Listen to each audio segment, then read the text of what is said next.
지금부터 문학 토크쇼를 진행하도록 하겠습니다. 저는 오늘 문학 토크쇼의 진행을 맡은 최상경, 김정자. 네, 정연철입니다. 반갑습니다. 코로나19가 장기적으로 지속되면서 경제적, 사회적으로 큰 어려움을 겪고 있습니다. 동전 시민 여러분들도 많은 어려움 속에서 우울감을 호소하시는 분도 있고 코로나 블루가 요즘에 사회적 문제가 되고 있습니다. 몸이 아플 때는 약으로 치료할 수 있겠지만 마음의 병은 약으로 치료하기 어렵겠죠. 그래서 문학은 여러분들에게 위로와 위안을 전할 수 있습니다. 여러분들의 우울과 사회적 어려움, 경제적 어려움으로 인한 고민들, 고통들, 이런 것들에 대해서 문학이 어떤 역할을 하고 있는지 오늘 그 부분에 대해서 이야기를 나눠보도록 하고 있습니다. 문학이란 과연 무엇일까? 이 부분에 대해서 오늘 이야기를 나눠보도록 하겠습니다. 그냥 문학은 무엇인가? 이렇게 이야기하면 굉장히 막연한데요. 자, 그럼 문학이란 무엇인가를 이해하기 위해서 문학이 어디에서부터 시작됐는지 한번 들어보도록 하겠습니다. 문학은 아주 오랜 옛날부터 전해져 내려왔는데요. 문학의 기원을 거슬러 올라가 살펴보면 문학의 태동은 농경 사회에서 하늘에 재를 올리는 기우제에서 시작되었다고 볼 수 있습니다. 과학이 발달하지 않은 농경 사회에서는 적당한 때에 하늘에서 비가 내리는 것은 생사를 가르는 매우 중요한 일이었습니다. 가뭄이 피해를 입으면 왕이 직접 기우제를 올릴 정도로 국가의 커다란 일이었습니다. 하늘의 기원을 올리는 이 기우제에서는 춤도 추고 노래를 부르며 충문을 써서 하늘에 올려 기원을 했습니다. 심청전 얘기 잘 아시죠? 심청이의 효성이 하늘에 닿아 드디어 비가 내렸다라는 효심에 관한 메시지를 던집니다. 인간과 하늘과의 메시지, 나와 나 자신에 대한 메시지, 다음 사람과 사람 사이 관계를 통한 메시지. 메시지는 긴 이야기와 짧은 이야기로 구성되어 있습니다. 촘촘하게 때로는 얼기설기 있기도 합니다. 여하튼 기우제를 통해서 현대 무용과 음악 그리고 문학이 탄생되었다고 보기도 하는 사람들이 많습니다. 이것을 원시 종합 예술이라고 집단적 아니면 서사적 성격을 띠며 문학과 음악, 무용이 나누어져서 오늘날의 예술이 되었으며 이것이 바로 예술의 기원에 해당된다고 합니다. 제가 요새 경기도 문화유산과 관련된 내용들을 살펴보고 있는데요. 경기도 무형문화재 54호인 송서율창을 바라봅니다. 시와 산문으로 된 한문을 노래조로 읊는 것으로 문자에 가락을 실어서 글귀를 쉽게 읽히려는 선조들의 지혜가 메시지가 이렇게 우리들이 지금 살펴볼 때가 되었습니다. 메시지는 여러분도 알다시피 언어나 기호에 의해서 전달되는 정보 내용입니다. 농경 사회에서 동두천 민요보존회의 물가부리, 혼하기 타령, 고향 송포 호미거리 이러한 것들은 전국 대한민국 방방곡곡에 예들이 많이 있습니다. 여기에서 메시지를 또 전합니다. 구전으로 전해져 내려오던 글로 표현되어 내려오던 우리들 생활 속에서 우리들의 삶이며 모두의 친숙함, 바로 이것이 문학이라고 생각되어집니다. 동두천 문협에서는 몇 년 전부터 시와 연극을 접목시킨 시극 공연을 하고 있습니다. 최근에는 윤동주 시인의 일생을 그린 대한민국이라는 주제로 연습에 매진하고 있습니다. 시가 무슨 밥을 먹여주냐고, 의대를 가라, 법대를 가라. 시인의 아버지는 마시던 물잔과 밥그릇을 집어 던집니다. 누가 뭐라 해도 저는 시인이 될 겁니다 라고 아들은 외칩니다. 태어난 곳이 중국 땅이긴 하지만 할아버지 때부터 조선인이었던 윤동주는 의식이 있는 청년이었습니다. 조선말 조선글이 없어지면 한글도 못 쓰는 시대가 올 것이라는, 그러한 시대가 오기 전에 한글로 된 노래 가사집이라도 무조건 사 모으라고 했습니다. 그는 시를 쓰는 사람이고 그 시로 독립운동을 했다며 사촌과 함께 차가운 후쿠오카 감옥에서 갇혀 그토록 바라던 광복을 보지 못한 채 생체 실험으로 그만 생을 마감했습니다. 윤동주는 한국인이 가장 좋아하는 시인이기도 합니다. 아름다운 생각, 맑은 영혼, 하늘을 향한 거룩함, 진리를 향한 열정, 인간을 향한 순수함, 민족이나 나라를 뛰어넘는 보편적 양심이 지금도 우리에게 꼭 필요한 것으로 우리들은 시간과 공간을 넘어 지금도 잊지 않고 그를 바라봅니다. 그러면 우리들은 해방되기 전부터 공산주의와 민주주의 이념을 또 한 번 바라봅니다. 문학단체들마저 혼란스럽게 사회를 뒤흔들었던 적도 바로 그때였습니다. 그러나 2020년 지금 현재 대한민국, 윤동주 사후 100년이 넘은 시인의 나라, 그를 기억하는 것은 오로지 문학의 힘입니다. 문학은 사회적 상황에 따라 다양한 장르로 변모하게 됩니다. 개인의 감정을 노래하는 서정시가 주를 이루게 되는데요. 상고시대의 고대가요, 삼국시대의 설화, 신라시대의 향가, 고려시대의 경기체가와 소교, 조선시대의 시조와 한문 소설 등으로 나타나고 근대의 신체시 등 이러한 것들을 거쳐서 현대의 자유시, 소설, 희곡, 시나리오 등의 다양한 장르로 발전하게 된 것입니다. 아, 그렇군요. 네, 문학이 원시시대 기우제에서 발원한 원시종합예술에서 태동되었다는 것, 그리고 신라시대의 향가, 고려시대의 경기체가와 소교, 그리고 조선시대의 시조와 한문소설을 거쳐 현대문학에 이르기까지 우리나라 문학사에 대해서 일목요연하게 정리해 주셨습니다. 그리고 경기도 무형문화재 54호인 송서율창과 국민 여러분들이 너무나 사랑하시는 시인 윤동주에 대해서도 좋은 말씀 해주셨습니다. 감사합니다. 자, 그러면 그 현대 문학에서는 과연 문학을 어떻게 정리하고 있나요?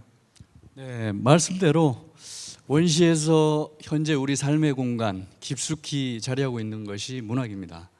이런 문학에 대해서 한마디로 정의한다는 것은 쉽지 않은 일이겠죠. 그래서 문학은 정의가 불가능한 이름이다, 이렇게 이야기들 하고 있고요. 그렇기 때문에 또 문학에는 수많은 이름들이 달라붙습니다. 어떤 이는 문학을 얼음에 핀 꽃이다 라고 이야기했습니다. 이 얼음에 핀 꽃이다 라는 표현을 나름대로 생각을 해보면 우리 인간의 영혼을 울리는 그 최상의 작품을 창작해내기 위한 그 작가의 고뇌, 그리고 그렇게 태어난 그 문학 작품의 그 아름다움, 이런 것들이 오롯이 깃든 그런 표현일 텐데요. 이런 표현 자체가 굉장히 낯설지만 또 신선하게 느껴지는 것 같습니다. 그래서 어떤 이는 또 문학을 언어를 2차적으로 사용한 예술이다라고 이야기를 합니다. 우리가 이해 위주의 신문 기사나 논조, 이거와는 달리 은유, 역설 등의 이 언어의 2차적 사용으로 우리에게 깊은 의미와 감동을 전달하고 있는 것이 문학입니다. 하지만 작가는 그 의미를 구체적으로 설명하거나 하지 않고 보여주기만 할 뿐입니다. 그 작가가 작품에서 내포하고 있는 의미를 찾아내고 하는 것은 오로지 독자의 몫입니다. 여기에서 우리는 문학의 가치 내지 효용을 찾아볼 수가 있습니다.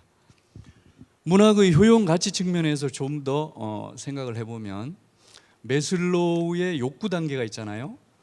가장 기본적인 생리 욕구부터 최상의 단계인 자아 실현 단계까지 생각해 볼 수 있는데, 아마 우리 인간의 자아 탐구 내지 자기 실현과 같은 이런 최상의 욕구에 맞닿아 있는 것이 우리 문학이 아닐까, 이렇게 생각을 해봅니다.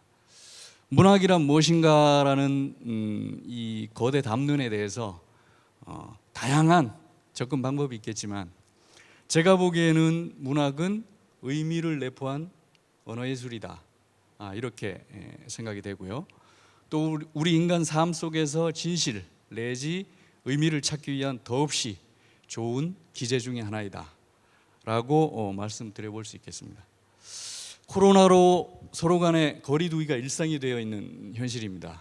그렇지만 우리 이 마음만은 서로 보듬고 이 위기를 슬기롭게 극복해 나가기를 바라는 마음에서 제 졸시 겨우살이 꿈을 소개해 볼까 합니다. 낭송은 우리 천상의 목소리 김정자 고모님께 부탁드려 보겠습니다. 네, 귀한 작품 제가 낭송할 수 있게 돼서 대단히 감사합니다. 겨우살이 꿈, 정연철. 뿌리 내릴 터 없이 억척으로 잡은 자리, 졸참나무 격까지 고단한 더부살이, 산새들 해우소라니 해우소 같은 말씀. 볕 좋은 계절에야 그럭저럭 살지만 모두 시린 계절엔 눈치만 자꾸 보여. 쪽잎 속 깊고 깊은 곳 영그는 쪽빛 꿈. 시리고 절임마디 모두어 안고서 졸참나무 격까지 눈물처럼 매달린 나무 위 나무가 꾸는 뿌리, 그 뿌리 깊은 나무 꿈. 감사합니다.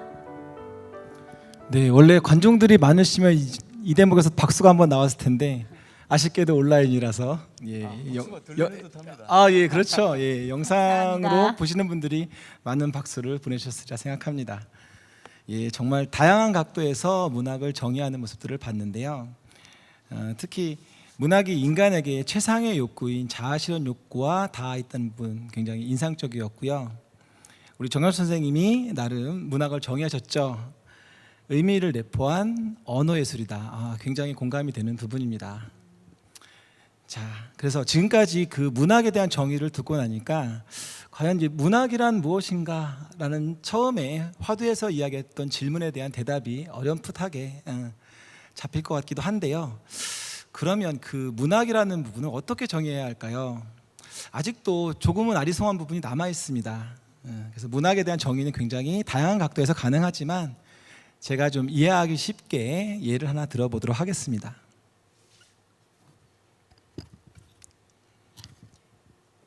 자, 이 그림을 좀 봐주시기 바랍니다. 어떤 그림인가요? 여러분들이 교과서에서도 많이 보셨고 굉장히 익숙한 그림이죠. 예, 맞습니다. 그 마하트마 간디가 물레를 돌리고 있는 모습입니다. 문학이란 무엇인가 답을 해주신다고 하더니 왜 갑자기 마하트마 간디가 나왔죠? 굉장히 아리송하실 수 있는데요. 문학이 어렵지 않습니다. 이 그림에서 간디가 지금 뭘 하고 있나요? 예, 바로 물레를 돌리고 있죠. 서서 증명사진을 찍고 있거나 기념사진을 찍는 게 아니고 물레를 돌리고 있다는 게 굉장히 큰 의미를 가지고 있습니다. 마하트마 간디가 살았던 시절에는 인도가 영국의 식민지였고 인도가 영국의 식민지가 될 수밖에 없었던 이유는 바로 발전되어 있는 면직물, 그래서 영국에 발전되는 면직물을 인도에 수출하기 시작하면서 굉장히 무역에서 격차가 벌어지기 시작했고 그로 인해서 그 면직물에 의존한 인도가 영국의 식민지로 되는 데 굉장히 큰 역할을 하게 됩니다. 마하트마 간디를 생각하게 되죠. 그렇다면 차라리 우리가 영국 면직물에 의존하지 말고 직접 옷을 만들어 입어야 되겠다. 그래서 직접 이렇게 물레를 돌리고 있는 것입니다. 자, 이거는 하나의 사진이지만 그럼 이거를 글로 쓰면 어떻게 될까요? 그게 바로 문학입니다. 그 당시의 시대상을 반영하고 이야기를 만들고 주제를 전달하는 것. 그래서 사람들에게 어떤 메시지를 전해주는 것. 예. 그것이 바로 문학이죠. 한편 이렇게 무거운 주제만 있느냐? 그렇지는 않습니다. 제가 애송하는 시 하나를 소개하면 나태주 시인의 불꽃에 대해서 잠깐 말씀을 드려보겠습니다.